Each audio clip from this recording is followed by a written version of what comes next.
हमने शायद कल यहाँ तक पढ़ा था। अ,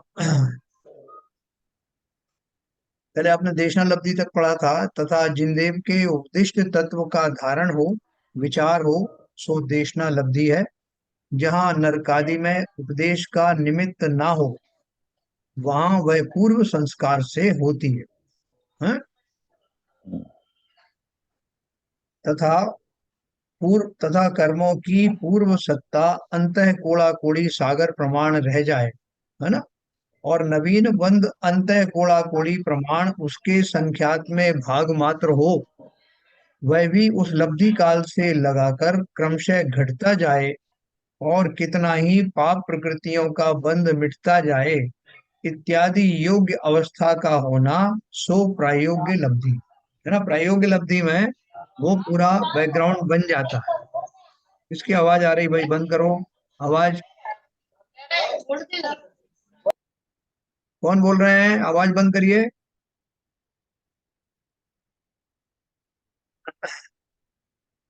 तो ये बोल रहे हैं कि ये जो है पूरा प्रायोगिक लब्धि में जो अब प्रयोग होने जा रहा है, आप ये समझ लीजिए कि उसके लिए उचित वातावरण का निर्माण होने लगता है।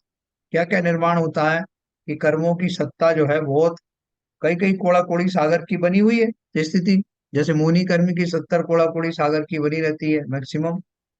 और उसकी आड़ में और बहुत सारे 20 कोड़ा कोड़ी 30 कोड़ा कोड़ी सागर वाले जो दूसरे कर्म हैं, ज्ञानावर्णी दर्शनावर्णी आदि, वो भी बने रहते हैं। तो बोल रहे हैं कि जब जीव का सम्यक्त प्राप्त करने की स्थिति का निर्माण होता है, उसके पूर्व में एक दशा ऐसी आती है जिसमें वो 70 कोड़ा कोड़ी आदि सागर 20 30 कोड़ा कोड़ी सागर आदि घट करके एक कोड़ा कोड़ी सागर के अंदर अंदर आज सिमट जाते हैं। और जो नवीन बंध होगा, इस बीच में अब वो तो पुरानी बात हो गई, वो घट गया, लेकिन अभी भी बंद करूंगा तो फिर 70 कोड़ा कोड़ी सागर हो जाएगा क्या? नहीं होगा। बोल रहे हैं अब जो भी बंद होंगे वो अंत कोड़ा कोड़ी मतलब एक कोड़ा कोड़ी सागर की बीच से कम वाली स्थिति में ही बंद होगा, क्योंकि अब उसके भाव थोड़े और निर्मल होते जा रहे हैं। और जिस लब्धि काल में जिस समय ये घटित हो रहा है, उसमें क्षण क्षण प्रति समय वो और घटती चली जा रही है, बंध का भी और जो पूर्व सत्ता है उसका भी। और कितनी ही पाप प्रकृतियों का बंध मिटता जाए, है ना। अपन ने डॉक्टर जुला शाह की जो पंचलब्धि पुस्तक पढ़ी थी, उसमें पूरी प्रकृतियों के नाम भी लिखे थे। कौन कौन सी प्रकृतियों का जो बंध है वो समाप्त होने लगता है इस बीच में, इस दौरान वो बंद होता ही नहीं। बंदाप शरण आदि जो अपन ने पढ़े थे। इत्यादि योग्य अवस्था का होना, सो प्रयोग्य लब्धि है। यानी अब तैयारी हो गई है पूरी मुझे सम्यक दिलाने की, प्रकृति की ओर से। देखो, हर प्राणी को प्रकृति की ओर से ये सारी चीजें प्रदत्त होती हैं। अगर हम इस दिशा में बढ़ना चाहें तो उस दिशा में भी भरपूर सहयोग मिलता है। और हम पापादि कामों में बढ़ना चाहें तो वहां भी मिल जाता है। अब चॉइस हमारी है कि हमें किस दिशा में बढ़ना। लेकिन प्रकृति की ओर से अधिकांशतः हमारे शुभ भावों के लिए वातावरण बहुत जल्दी बनता है। सिर्फ हमारी एक प्रयत्न भर की देर है। तो यहाँ प्रयत्नशील जो व्यक्ति है, जिसे सम्यक सन्मुख कहा है, वो बिल्कुल तैयार खड़ा है। और उसने ये उसको प्रकृति की ओर से उपहार मिला है। उसने जाके नहीं कहा किसी से, ना उसने और कुछ किया कर्मों में जाकर के कि उनका अंधा कोड़ा काड़ी सागर में खींच लाया। उसके निर्मल परिणाम ही उसको इस दिशा में लेके आए, इस अवस्था में लेके आ गए हैं जहां से उसके पूर्वकृत कर्मों का पूर्वबद्ध कर्मों की सत्ता में परिवर्तन हुआ। और वो घटकर अंत कोड़ा कोड़ी सागर मात्र रह गए। और उन्हीं भावों के बल पर नवीन बंध भी अब उतना ज्यादा होगा नहीं, अंत कोड़ा कोड़ी के अंदर अंदर सिमट जाएगा।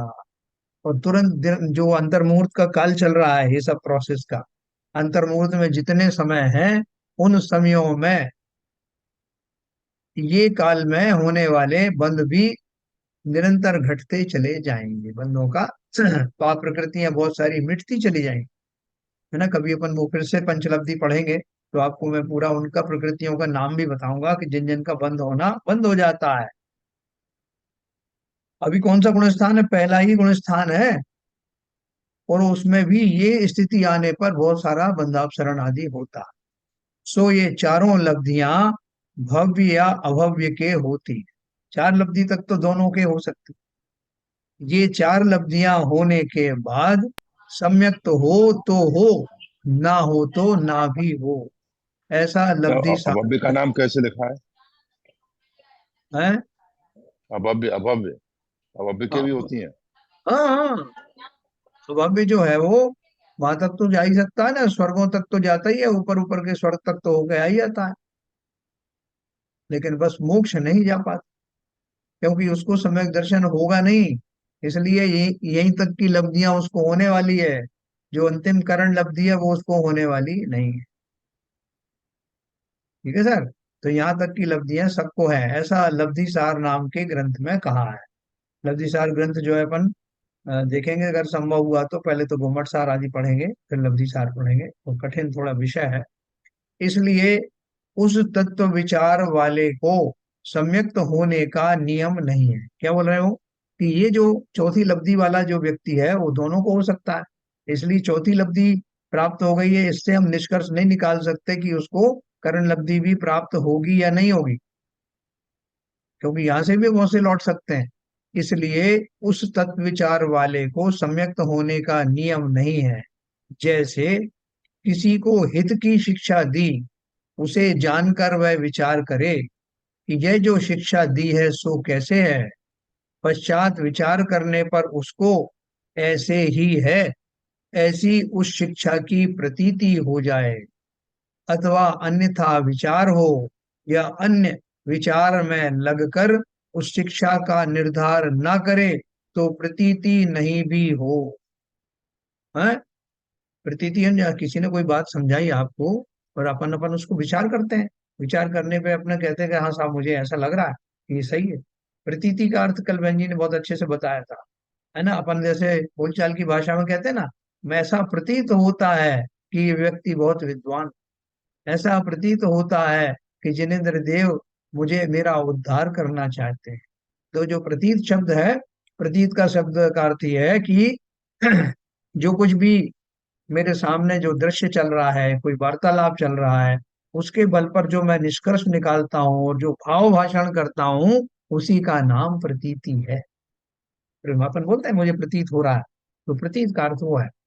यहाँ बोल रहा है कि किसी को ऐसी बात कही, वो विचार कर रहा है कि मुझे ऐसा लग रहा है कि ये बात सही है। कैसे लग रहा है भाई? तो वो अपने लॉजिक लगाएगा कि देखो इन्होंने ये बात कही, इनके मन में तो कोई खोट है नहीं, ये सरल प्रकृति के आदमी हैं, और इनका कोई ऐसा राग आदि नहीं है, ये जो मुनिराज जो सब कुछ व्याख्यान दे रहे हैं, इनका अपना तो कोई उसमें स्वार्थ है नहीं, तो मुझसे कह रहे हैं और मेरे अंदर कुछ उन्होंने खूबियां देखी होंगी इसलिए वो ऐसा कह रहे हैं। तो मुझे तो लगता है कि हो ना हो ये मेरे बहुत उपकार की बात है। हाँ? तो वो जो उपदेश सुना है जिनेन्द्र देव के बारे में, जो जिनवाणी में जो दर्शाया गया बतलाया गया जो कुछ भाव है, जो कुछ भी तत्वों का जो निचोड़ बताया, जीव कैसे होते हैं, अजीव कैसे होते हैं, सात तत्व कैसे होते हैं, उनका भली भांति अभ्यास करने से वो प्रकट होने लगते हैं। आप देखोगे जीव शब्द बोलते हैं, गाय कहते हुए गाय सामने खड़ी हो जाती है, तो उसमें जीव में और गाय में फर्क है, क्योंकि गाय मैंने देखी हुई है, प्रैक्टिकली देखी है, इसलिए वो मेरी अनुभूति में आ जाता है, मेरे दृश्य में दिखाई देता है। लेकिन जब आत्मा की बात करते हैं तो आपको परोक्ष में चिंतन करना पड़ेगा, तो इसलिए थोड़ा सा मुश्किल है। लेकिन बहुत सारे जीवों ने इस मुश्किल को आसान करके दिखा दिया, हमारे सामने ही है वो। तो हमें प्रत्यक्ष दिखाई देता कि ऐसा किया जा सकता है, उस अप्रत्यक्ष को भी प्रत्यक्षवत प्रतीति में लाया जा सकता।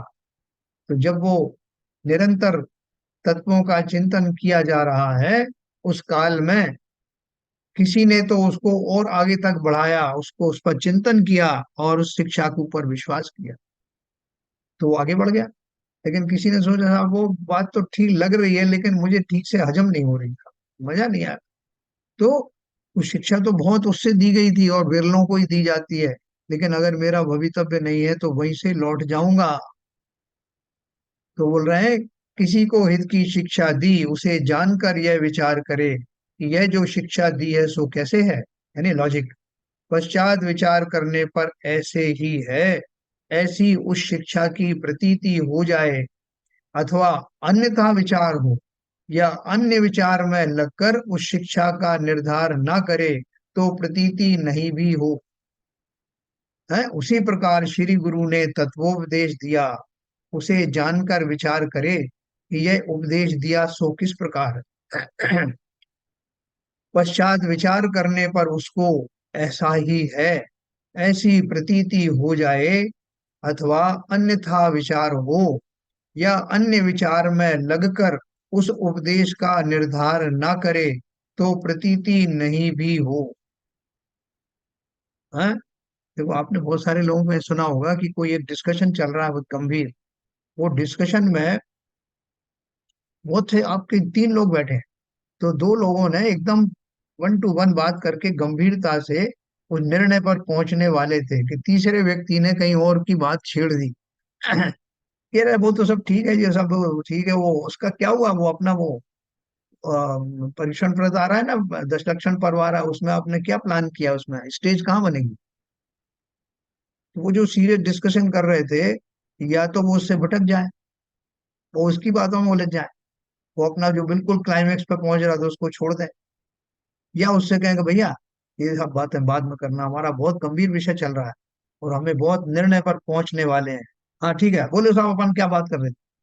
और करते करते उसकी बात अनसुनी करके और मैं कंक्लूजन पर पहुंच जाऊं कि बिल्कुल सही बोला है, इसी मार्ग पर मुझे चलना है, तत्व का स्वरूप ऐसा ही है, वही निर्णय कर लिया। तो मेरा भला आगे निश्चित है। अगर मैं एक और दूसरी बातों में उलझ गया और उस भाव को टाल दिया तो हाथ से मौका चला जाएगा। इसलिए उनका ऐसी प्रतीति हो जाए, अथवा अन्यथा विचार हो, या अन्य विचार में लगकर उस उपदेश का निर्धार ना करे तो प्रतीति नहीं भी हो। सो मूल कारण मिथ्यात्व कर्म है, उसका उदय मिटे तो प्रतीति हो जाए, ना मिटे तो नहीं हो, ऐसा नियम है ना। उस काल में मेरा मिथ्यात्व कर्म का फिर से उदय हुआ, जोरों से हुआ, तो ये सारी करी कराई मेहनत भी जा सकती है। यहाँ तक आकर भी उसका उद्यम तो तत्व विचार करना मात्र ही है।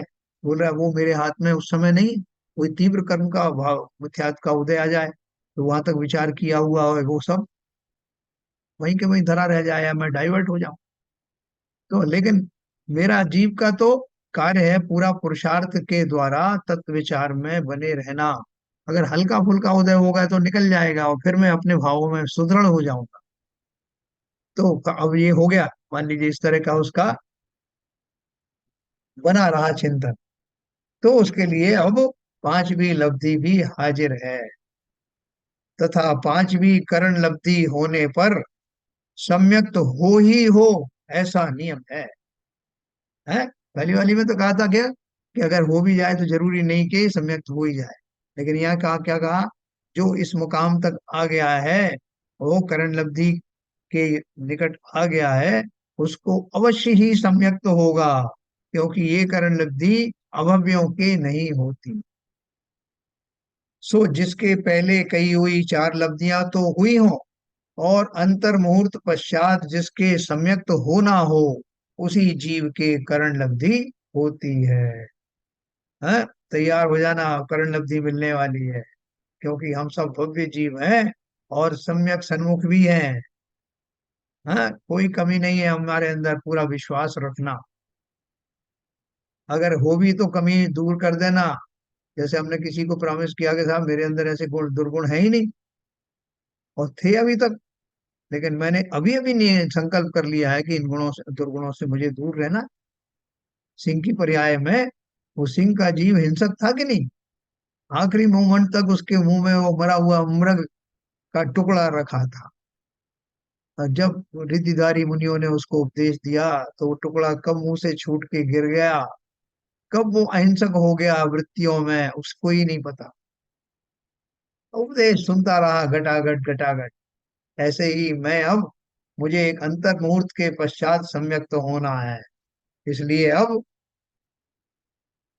पूरी तैयारी के साथ में वो जीव अपने उन भावों पर निरंतर आगे बढ़ता है।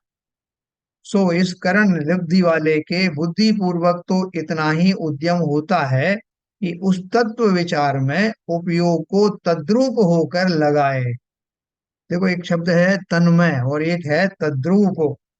हाँ, दोनों में क्या फर्क? वैसे तो तन्मय शब्द को भी इसी के लिए उपयोग में लाया जाता है, लेकिन वो, उसमें एक शब्द लिखा है तन्मय। तो उसका आप दूसरी तरह से विश्लेषण भी कर सकते हैं कि जैसा तन है उसमें पूर्ण संपूर्ण रूप से व्याप्त हो जाना तन्मय है। देखो, उसका दूसरा अर्थ क्या है कि उस वस्तु विशेष में पूरी तरह से समा जाना तन्मय है।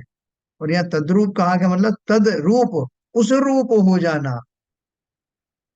किस रूप हो जाना? जैसा तत्वों में बताया गया है उनमें पूरा भाव, उसी भावमय हो जाना जिस भाव से उसका अर्थ समझा है। जीव द्रव्य का अर्थ समझा है, आत्मा का अर्थ समझा है, आत्मा का चिंतन करते समय आत्मामय हो जाना स्वाभाविक है। आत्मा तो मैं हूं ही। आत्मामय के होने का अर्थ क्या है? तद्रूप होने का अर्थ क्या है? जैसा आत्मा का स्वभाव है, जैसा स्वरूप है, वैसा ही चिंतन में प्रकट हो गया। सम्यक प्राप्त करने जा रहा हूं, मामूली बात नहीं है। तो उस मामूली उस बात को वहां तक लगा, इसलिए तद्रूप शब्द लिया उन्होंने। तत्व विचार में उपयोग को तद्रूप होकर लगाए, उससे समय समय परिणाम निर्मल होते जाते हैं। आप बोलोगे कैसी, कितनी निर्मलता है भाई, खत्म ही नहीं हो रही, और निर्मल हो जा।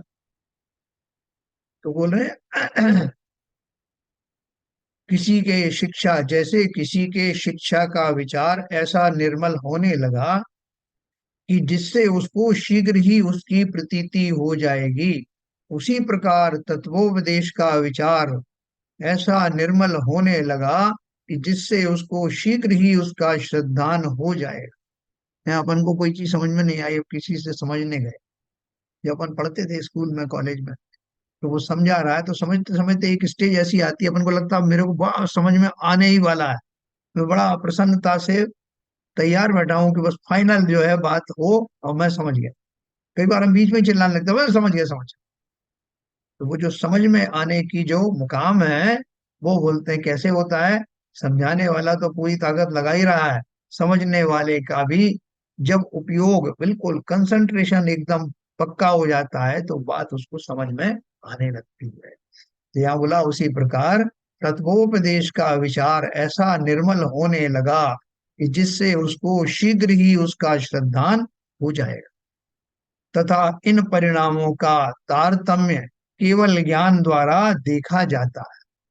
केवल ज्ञान द्वारा देखा, उसका निरूपण कर्णानुयोग में किया है।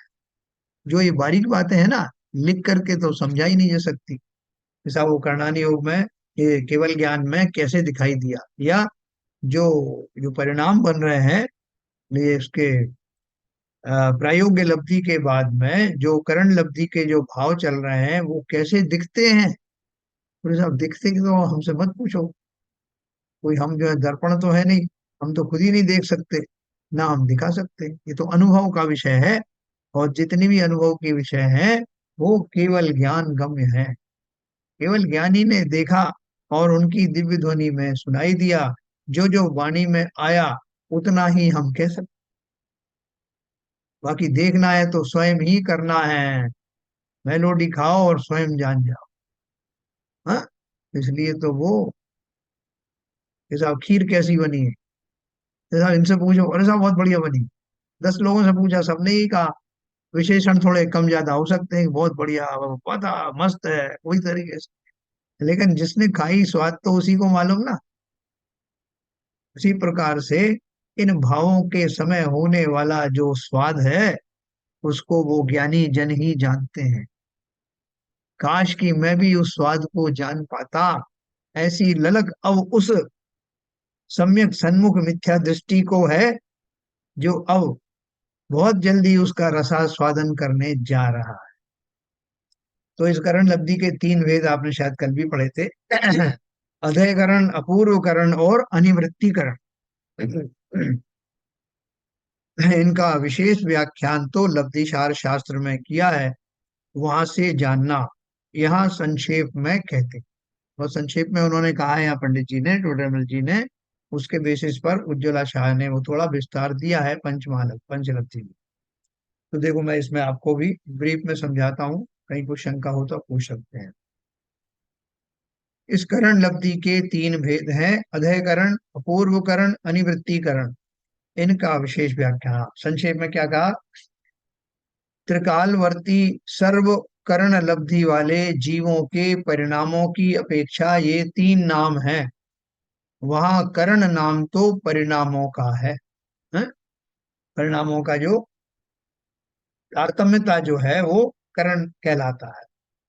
जहां पहले और पिछले समयों के परिणाम समान हो, सो अधःकरण है? जैसे किसी जीव के परिणाम उस करण के पहले समय में अल्प विशुद्धता सहित हुए, पश्चात समय समय अनंत गुनी विशुद्धता से बढ़ते गए, तथा उसके द्वितीय तृतीय आदि समयों में जैसे परिणाम हो, वैसे किन्हीं अन्य जीवों के प्रथम समय में ही हो, और उनके उससे समय समय अनंत गुनी विशुद्धता से बढ़ते हों। इस प्रकार अधः प्रवृत्तिकरण जानना है। अधः प्रवृत्तिकरण में क्या फर्क हुआ कि जैसे मेरे जो कोई परिणाम है करण लब्धि के पहले चरण में, और धीरे धीरे आगे और शुद्ध होते जा रहे हैं। तो मैं अभी मान लीजिए कि 10 समय के बाद में मैं देखूं तो मेरे परिणाम एक पर्टिकुलर लेवल पर आ गए, लेकिन आप मुझसे भी ज्यादा शुद्ध भावों वाले हैं। आपने अपने पुरुषार्थ के द्वारा जो मैंने 5 समय बाद अचीव किया था लेवल, आपने पहले समय में ही कर लिया, और आपका उस डिग्री से आगे बढ़ने लगा। तो जहाँ ऐसे परिणामों का ना काम हो, पहले और पिछले समय के परिणाम समान हो, मतलब समान किसके हैं कि मेरे जो समय थे दूसरे के उसके समान हो गए, तो वहां अधःकरण उसको कहलाता है। लब्धि सार की गाथा 35 में दिया है। और ये उज्ज्वला साहब की ये किताब है ना पंचलब्धि, अपन ने सबको दिलवाई थी उस टाइम में, उसमें भी आप देखेंगे करण लब्धि अधः प्रवृत्त करण करके ये इसमें दिया हुआ है पेज 107 पर।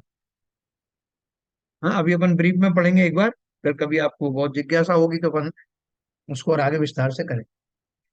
तथा जिसमें पहले और पिछले समयों के परिणाम समान ना हो। देखो इस वाले में क्या हुआ था कि मेरा जो आ, 5वें समय के ऊपर में, पांचवें 5 समय के बाद में मेरे जो भाव थे वो वही भाव पहले जिसने बाद में स्टार्ट किया उसका पहले समय में ही हो गया। इसलिए उन्होंने दिया जहां पहले और पिछले समयों के परिणाम समान हो। और दूसरे में क्या दिया? तथा जिसमें पहले और पिछले समयों के परिणाम समान ना हो, अपूर्व ही हो, वह अपूर्व करण है। जैसे कि उस करण के परिणाम जैसे पहले समय में हो, हाँ,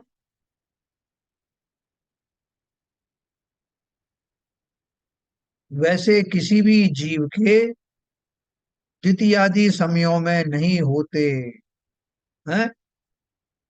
जैसे कि उस करण के परिणाम जैसे पहले समय में हो, वैसे किसी भी जीव के द्वितीयादि समयों में नहीं होते, बढ़ते ही होते हैं। मतलब जो परिणाम जो मेरे हैं, अभी अपन एक दूसरे वाले परिणाम की बात करें जिसमें मेरे जो पहले समय में जो परिणाम होंगे दूसरे समय में उससे अलग होंगे। और दूसरा कोई व्यक्ति है उसके बारे में भी यही होगा कि वो उसके जो परिणाम होंगे वो द्वितीय समूह में पहले समय वाला नहीं होंगे। सभी के जो परिणाम वो उसके सदृश नहीं हो सकते, जैसे अधःकरण में हुआ था।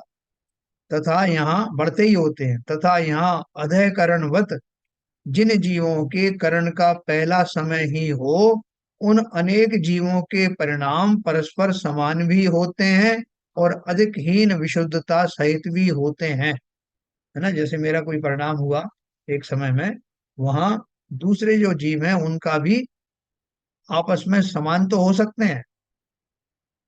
यहाँ अधिक अधःकरणवत जिन जीवों के करण का पहला समय ही हो, उन अनेक जीवों के परिणाम परस्पर समान भी होते हैं और अधिक हीन विशुद्धता सहित भी होते हैं। मेरा जो कोई परिणाम हुआ पहले समय, दूसरे जीव का उसी समय में जो परिणाम हुए वो मेरे जैसे ही हो सकता है, मेरे से कम ज्यादा भी हो सकता है। लेकिन जब उसके बढ़ेंगे तो उसकी उस सीक्वेंस में बढ़ते चले जाएंगे, मेरी जो सीक्वेंस चल रही है मेरी सीक्वेंस में बढ़ती चली जाएगी।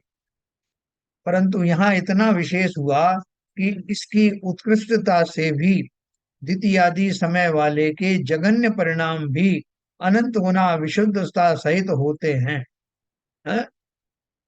द्वितीयादि समय वाले के जघन्य परिणाम भी अनंत गुनी विशुद्धता सहित ही होते हैं। इसी प्रकार जिन्हें करण प्रारंभ किए द्वितीयादि समय हुए हों, उनके उस समय वालों के परिणाम तो परस्पर समान या असमान होते हैं, परंतु ऊपर के समय वालों के परिणाम उस समय समान सर्वथा नहीं होते, अपूर्व ही होते हैं। इस प्रकार अपूर्व करण जानना। कल आपको बहन जी ने बताया था अपूर्व करण का, नहीं? यहाँ तक अपूर्व, पहुंचे। नहीं, नहीं बताया हैं? था। बताया था? नहीं बताया था। नहीं अच्छा। सर। इसमें नहीं फिर पहुंचे थे हम लोग।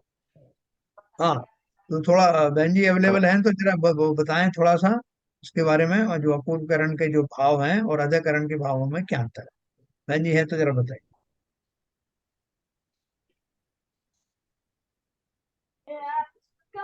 हाँ, ऐसे ही तो है ना, जिसमें अधिकरण में एक पहले समय और पांचवें समय के जैसे आपने बताया परिणाम बराबर हो सकते हैं, लेकिन अपूर्व करण में एक समय में परिणाम एक समय वाले से परिणाम समान या हीन अधिक हो सकते हैं, लेकिन ऊपर वाले के समान नहीं हो सकते जैसे अधिकरण में होते हैं। यानी पहले और पांचवे वाले के समान नहीं होंगे, अपूर्व ही होंगे, वहां उत्कृष्ट ही होंगे, पांचवे वाले के एक जैसे नहीं होंगे। बस ये अंतर है सिर्फ। आपको समझ में आया? हाँ? जहाँ सम समयवर्ती और भिन्न समयवर्ती जीवों के समान या असमान परिणाम होते हैं वो अधःकरण है। अपूर्वकरण में सम समयवर्ती समान व असमान और भिन्न समयवर्तियों के असमान होते हैं। अलग अलग समय में प्रारंभ करने वालों के अलग अलग होंगे, डिफरेंट होंगे, लेकिन एक ही साथ करने वाले जीवों का शुरुआत करने वाले के एक जैसे भी हो सकते हैं और थोड़े आगे पीछे भी हो सकते हैं। फिर तीसरा अपन पढ़ेंगे अभी अनुवृत्तीकरण। ठीक है सर? और इसकी अपन विशेष रूप से जो अलग से चर्चा करेंगे, पंचलब्धि को अपन फिर से लाएंगे जब टाइम इसके बाद में मिलेगा अपन।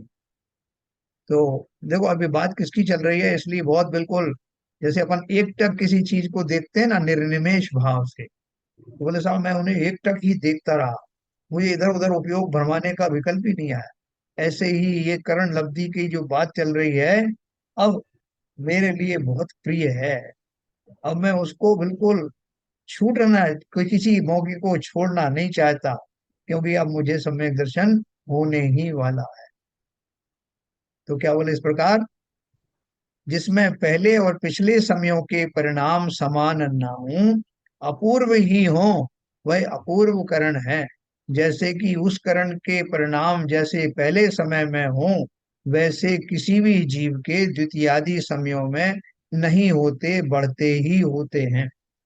तथा यहाँ अधः करणवत जिन जीवों के करण का पहला समय ही हो, उन अनेक जीवों के परिणाम परस्पर समान भी होते हैं और अधिक हीन विशुद्धता सहित भी होते हैं। है ना? एक साथ जैसे मैंने बताया शुरू किया लोगों ने, और उनका आ, पहला समय जब शुरू होता है तो उसमें सबके एक जैसे भाव भी हो सकते हैं और थोड़े से डिफरेंट भी हो सकते हैं, लेकिन यहाँ इतना विशेष हुआ कि इसकी उत्कृष्टता से भी द्वितीयादि समय वाले के जगन्य परिणाम भी अनंत गुनी विशुद्धता सहित ही होते हैं। है ना? अभी जो पहला समय में जिसने स्टार्ट किया, उन सब जीवों के परिणाम एक जैसे हो सकते हैं या थोड़े बहुत आगे पीछे हो सकते हैं, लेकिन अब द्वितीय समय आया तो द्वितीय समय में जो परिणाम होंगे वो कैसे होंगे? वो उत्कृष्ट होंगे, हर एक जीव के जो पहले वाले थे उससे उत्कृष्ट होंगे, और वो जो पहले समय के जो परिणाम है उससे मैच नहीं करेंगे। इतना विशेष है इसकी उत्कृष्टता से भी द्वितीयादि समय वाले, द्वितीय समय में जो प्रविष्ट हो गया तो वो कहाँ तक पहुंच गया? द्वितीयादि समय में जो पहुंच गया उसमें तो दो कैटेगरी होंगी, एक जघन्य परिणाम और एक उत्कृष्ट परिणाम द्वितीयादि समय वाले के। तो ये बोल रहे हैं जो पहले समय वाला है, पहले समय वाले जो जीव हैं, उनमें अपन ने बोला कि समान असमान भी हो सकते हैं, लेकिन असमान भी अगर हुए तब भी वो द्वितीय समय वाले परिणामों से के मैच नहीं कर सकता, भले ही वो उसके द्वितीय आदि वाले के जगन ही क्यों ना हो, उससे मैच नहीं कर सकता।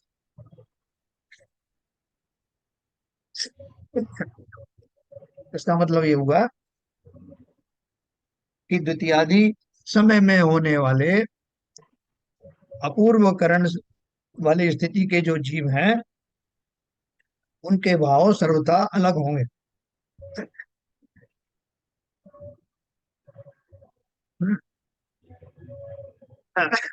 इसी प्रकार जिन्हें करण प्रारंभ किए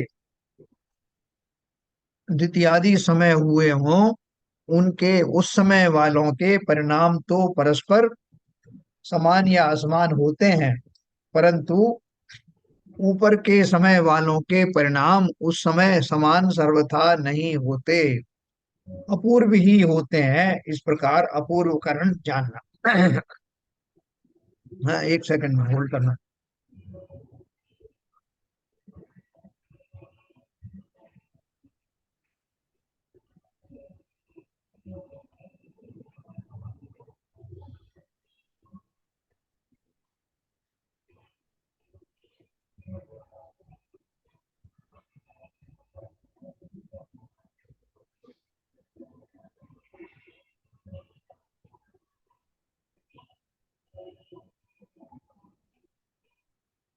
तो ये हो गया, तथा जिसमें समान समयवर्ती जीवों के परिणाम समान ही होते हैं, निवृत्ति अर्थात परस्पर भेद उससे रहित होते हैं। जैसे उस करण के पहले समय में सर्व जीवों के परिणाम परस्पर समान ही होते हैं, उसी प्रकार द्वितीयादि समयों में परस्पर समानता जानना तथा प्रथमादि समय वालों से द्वितीयादि समय वालों के अनंत गुनी विशुद्धता सहित हो, इस प्रकार अनिवृत्तीकरण जानना। अनिवृत्तीकरण में क्या हो गया, फिक्स हो गया बिल्कुल, सम समयवर्ती समान ही होंगे। हैं? जैसे नवे गुण स्थान में सभी जीवों के एक जैसे परिणाम होंगे।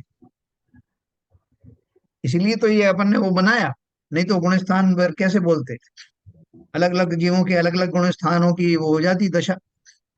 तो ये जो लास्ट स्टेज है जिसको अनिवृत्तीकरण बोलते हैं, उसमें प्रथम समय में सब जीवों के एक जैसे भाव होंगे, जिन जिनका जो प्रथम स्थान आएगा, जब प्रथम समय, द्वितीय वाला समय में सब जीवों के जो द्वितीय समय में रहने वाले भाव हैं वैसे ही होंगे।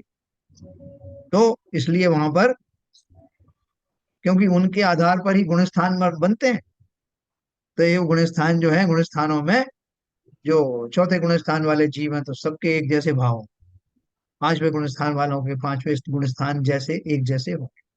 इस प्रकार से ये तीसरा वाला इसका जो भाग है करण लब्धि का, ये संपन्न हुआ। आप बोलोगे साहब आप संपन्न कैसे हो गया, मुझे तो हुआ ही नहीं सम्यक, हम तो इंतजार ही कर रहे थे। नहीं, अभी इंतजार करते रहो, इसको अच्छे से समझ करके जब इनमें हम लगेंगे, अभी तो हम सुन रहे हैं। इस प्रकार ये तीन करण जानना, वहां पहले अंतर मुहूर्त काल पर्यंत अदय करण होता। देखो, कल बहन जी ने आपको बताया था कि एक एक अंतर मुहूर्त होता है, लेकिन वो सारी प्रक्रियाएं भी एक अंतर मुहूर्त में हो जाती हैं। इसका मतलब क्या हुआ कि छोटे अंतर मुहूर्त बड़े अंतर मुहूर्त होते हैं, सब जो है एक बड़े अंतर मुहूर्त के अंदर आ जाते हैं। 48 मिनट्स के विद इन दैट सब कुछ हो जाता है।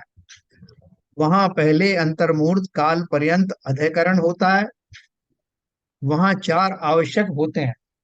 देखो कितनी विचित्र बात है कि अपन जो पढ़ रहे हैं, अपन को ऐसा लग रहा है कि इसमें, इस काम में जो है कई कई दिन लग रहे होंगे, लेकिन ये खेल कितने दिन का देर का है, और उसमें क्या क्या हो जाता है, अपने आप ही स्वतः ही मेरे परिणामों में क्या क्या तारतम्यता बनती है।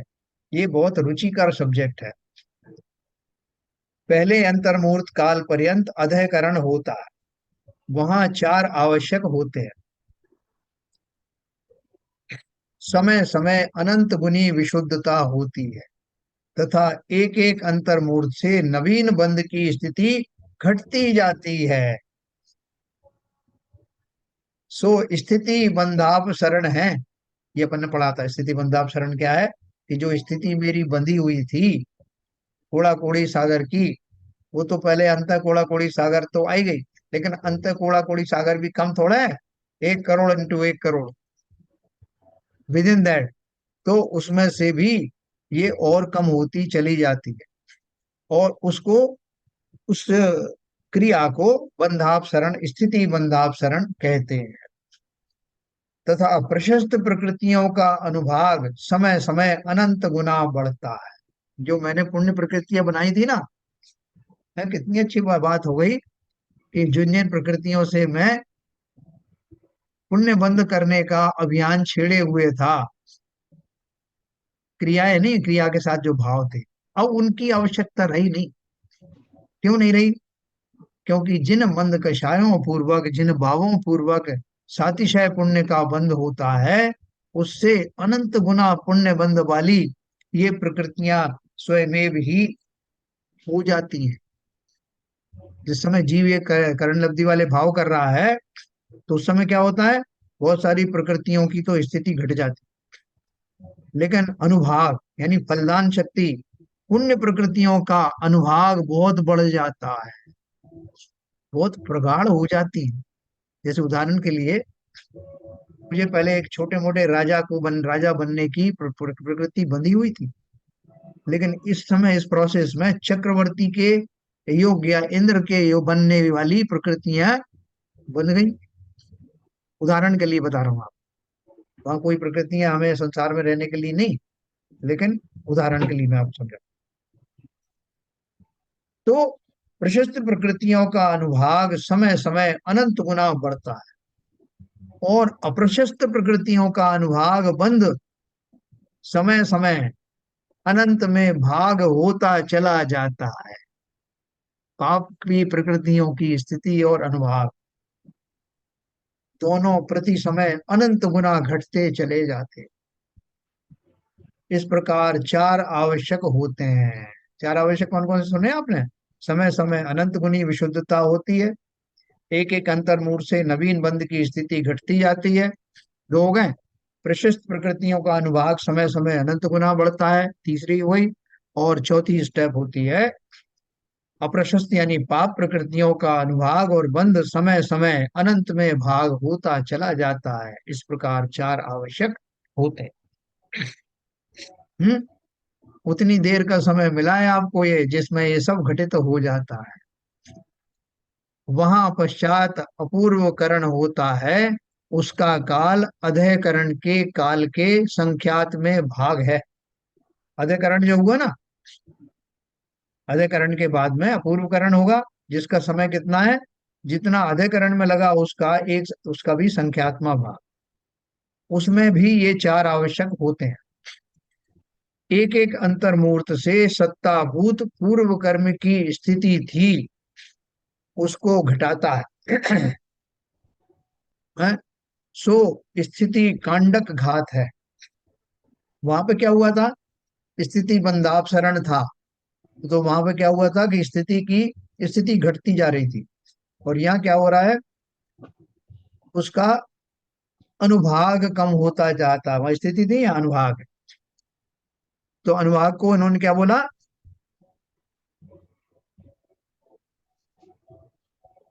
पहले तो उसमें आवश्यक एक एक अंतर्मूर्त से सत्ताभूत पूर्व कर्म की स्थिति थी, उसको घटाता है, तो स्थिति कांडक घात है।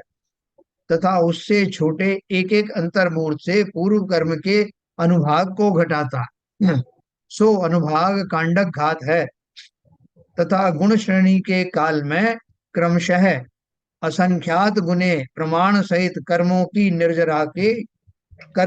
निर्जरा के योग्य करता है। सो गुण श्रेणी निर्जरा है तथा गुण संक्रमण यहाँ नहीं होता, परंतु अन्यत्र अपूर्वकरण हो वहां होता। देखो एक सब क्या चीजें घटित हो रही हैं कि जो जो आपके कर्म थे, उनका स्थिति और अनुभाग लगातार कम होती जाती है, और गुण श्रेणी निर्जरा से बहुत सारे कर्म जो है निर्जरा को प्राप्त होते हैं। कितना खेल हो रहा है। क्यों हो रहा है खेल? क्योंकि चतुर्थ गुण स्थान में जाने वाले हैं हम सम्यक दृष्टि बनने वाले हैं, और सम्यक दृष्टि बनना मामूली घटना नहीं है। भले ही हमारा सम्यक उपशम सम्यक एक अंतर्मुहूर्त के बाद छूट ही क्यों ना जाए, लेकिन अब मेरे ऊपर एक मोहर लग जाएगी कि ये व्यक्ति सम्यक धारण करने के योग्य है, ये जीव भव्य है, इसलिए भले ही उसके बाद छूट भी जाए, मैं वापस उस दशा में क्यों ना चला जाऊं, लेकिन ये जो मेरी मोहर है इस बात का प्रमाण हो जाएगी कि मैं आज नहीं तो कल अवश्य ही सम्यक धारण करके मोक्ष जाऊंगा। इसलिए इस घटना को मामूली घटना मत समझना। देखो आगे क्या लिखा है। इस प्रकार अपूर्वकरण होने के पश्चात अनिवृत्तीकरण होता है, जो लास्ट वाला, उसका काल अपूर्वकरण के भी संख्यात में भाग है। यानी पलक झपकते ही ये सारी क्रियाएं होती चली जा रही हैं, और अंतिम वाला अनुवृत्तीकरण भाव, जिस भाव में सम्यक्त होता है, अर्थात आत्मा की सीधी अनुभूति होती है, प्रत्यक्ष अनुभूति होती है, जिसका स्वाद मैं बता रहा था ना कि वो खीर में कब चखूंगा, जिसका लोग स्वाद बता रहे हैं चटकारे ले लेकर, वही स्थिति होती है। एक क्षण के लिए ही सही वो आत्मा अनुभूति में आ जाता है, तो उसका समय बहुत थोड़ा सा, उसका काल अपूर्वकरण के भी संख्यात में भाग है, उसमें पूर्वोक्त आवश्यक सहित कितना ही काल जाने के बाद अंतरकरण आता है। अंतरकरण मैंने आपको दिखाया था एक फोटो में, जिसमें गैप बनता है, वो मिथ्यात्व की प्रकृतियों के और इसके बीच में गैप बनता है, तो उतने काल तक वो आपको मिथ्यात्व में आने नहीं देता है, उसे अंतरकरण कहते हैं। देखो इसमें कहीं फोटो था, मैंने आपको दिखाया था पहले, मैं बाद में मिलेगा तो मैं आपको दिखाऊंगा। उसमें एक गैप पड़ता है ना, तो गैप पड़ने से जो, क्योंकि प्रति, ज्वाला सा भाई साहब, ज्वाला सा वाली जो है ना वो उसमें था हाँ वो। भाई जी, उसी में मैं ऊपर देख रहा था। ऊपर के ऊपर रुक जाते हैं, नीचे के नीचे रुक जाते हैं, बीच में गैप पड़ हाँ, जाता है। जी वही मैं देख रहा था वो फोटो, कल हाँ दिखाऊंगा आपको ढूंढ करके। हाँ, अब वो उसमें था, देखा था हमने, आपने दिखाया था। अच्छा हाँ। हाँ ऊपर ये, के ऊपर रुक जाते हैं, नीचे के नीचे रुके रहते हैं, और बीच में गैप पड़ जाता है। कुछ भी जी हाँ। ऑप्शन समय करते होता है। हाँ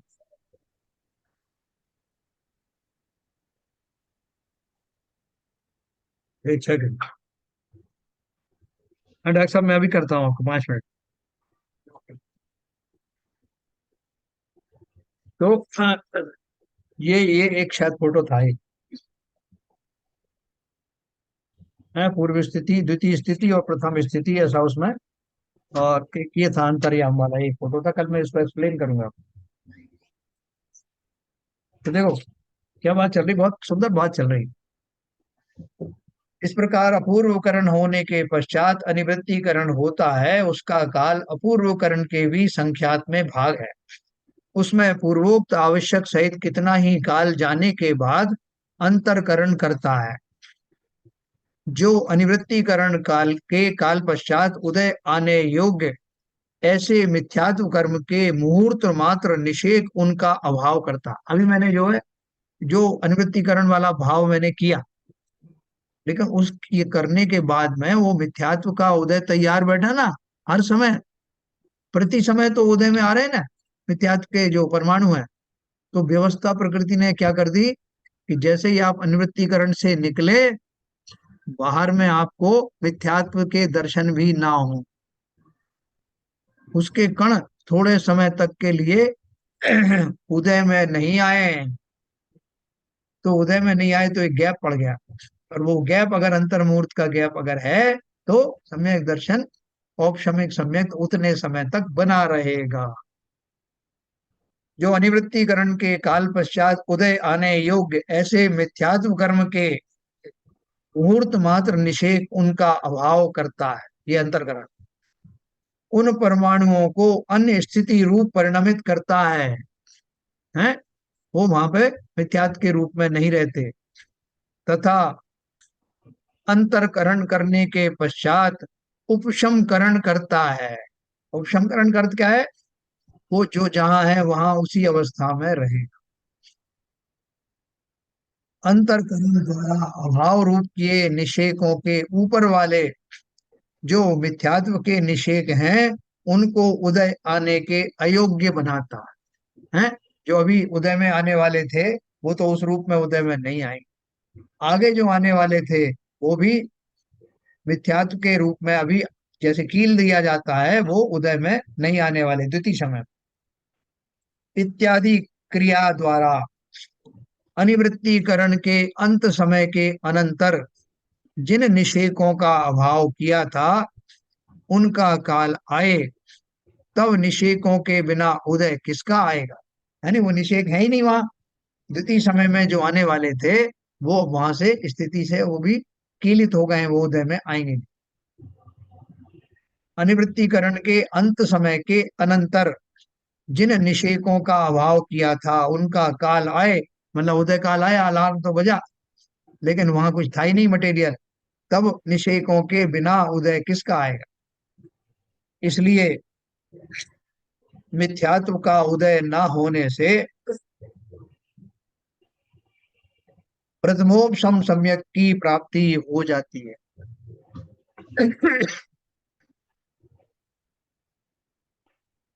अनादि मिथ्या दृष्टि के सम्यक्त मोहनीय और मिश्र मोहनी की सत्ता नहीं है, इसलिए वह एक मिथ्यात्व कर्म का ही उपशम करके उपशम सम्यक दृष्टि होता है। उस समय एक ही कर्म है भाई साहब, उदय में जो कर्म है मिथ्यात्व कर्म है, एक सेकंड, उसी का उपशम करके उपशम सम्यक दृष्टि हो जाता तथा कोई जीव सम्यक्त पाकर फिर भ्रष्ट हो जाता है उसकी दशा भी अनादि मिथ्या दृष्टि जैसी ही हो जाती। हाँ बोलिए।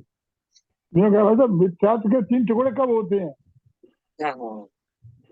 हाँ मिथ्यात्व के 3 टुकड़े कब होते हैं इस प्रक्रिया में? इस प्रक्रिया के अंदर हाँ 3 टुकड़े भी तो होते होंगे। 3 टुकड़े करवा मिथ्यात्व देंगे अब प्रकृति और मिथ्यात्व प्रकृति और सम्यक प्रकृति। आपको ज्यादा इंतजार नहीं करना पड़ेगा, 3 टुकड़ों का कल करवा देंगे। अच्छा अच्छा, नहीं नहीं, आपने पूरी प्रक्रिया बताया ना, तो मैं जी जी यहीं पर कहीं होता होगा, इसलिए मैंने पूछा मैं कि इस बीच में कहाँ पर होती हैं, तो हाँ वो याद आ जाएगा।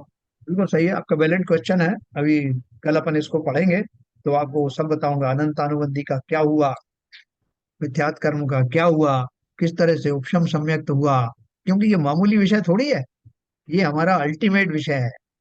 इस पर्याय की समाप्ति से पहले पहले हमको सम्यक दर्शन प्राप्त करना है, इसमें नहीं चलेगा बाद में देख लूंगा। जब तक हमारा ऐसा संकल्प नहीं होगा तब तक प्रकृति भी बोलेगी यार इसको तो कुछ अभी जल्दी है नहीं, देखेंगे कभी। हमें जल्दी है, पर्याय छूटने से पहले पहले सम्यक दृष्टि हो गया तो एंश्योर हो गया कम से कम कि मैं न केवल भव्य हूं बल्कि निकट निकट भव्य हूं, बहुत जल्द मोक्ष जाने वाला। इसलिए पूरा प्रयास करना, इनको खाली पढ़ करके छोड़ मत देना। जिस समय ये भावों का चित्रण चल रहा हो उस समय उन भाव में ही होने की चेष्टा करना। कल अपन इसको और विस्तार से पढ़ेंगे। यहाँ लिखा है, देखो यहाँ प्रश्न है कि परीक्षा करके तत्व श्रद्धान किया था उसका अभाव कैसे हो। ये किसकी बात कर रहे हैं? देखो ये कितना नाजुक विषय है कि बोल रहे प्राप्त कितने कठिन जत्नों से प्राप्त किया हुआ सम्यक दर्शन भी कुछ जीवों का छूट जाता है। तो उस चेले को बड़ी फिक्र हो गई, वो बड़ा घबरा गया और वो कह रहा करे ऐसे कैसे हो गया, इतनी परीक्षा करके तत्व श्रद्धान किया था उसका अभाव कैसे हो गया। तो उसको चेले को समझाने के लिए जो पंडित जी ने बात कही वो अपन कल पढ़ने वाले हैं कि ये कैसे संभव है। इसलिए हमें बहुत सावधान रहना, कि मैं अपने उन कर्मों का जिनकी बदौलत ऐसा संभव होता है, उन कर्मों को न बंधने पाए, निरंतर उनमें जो है क्षीणता आती चली जाए, इसका यत्न करना, प्रतिदिन करना, जिससे जब मैं वो सम्यक दर्शन की प्राप्ति करने जाऊं तो कोई ऐसा कर्म उदय में ना आ जाए जो मेरा करा कराए पे पानी फेर दे। है ना? तो कल अपन इसको और अच्छे से पढ़ेंगे, और बहुत टेस्टी टेस्टी विषय है ये। है इंटरेस्टिंग है, टेस्टी विषय है। तो अपन कल से थोड़े से आगे बढ़े होंगे, और कल अपन पढ़ते हैं इसको आगे फर्दर। चलिए जिनवाणी स्तुति करेंगे।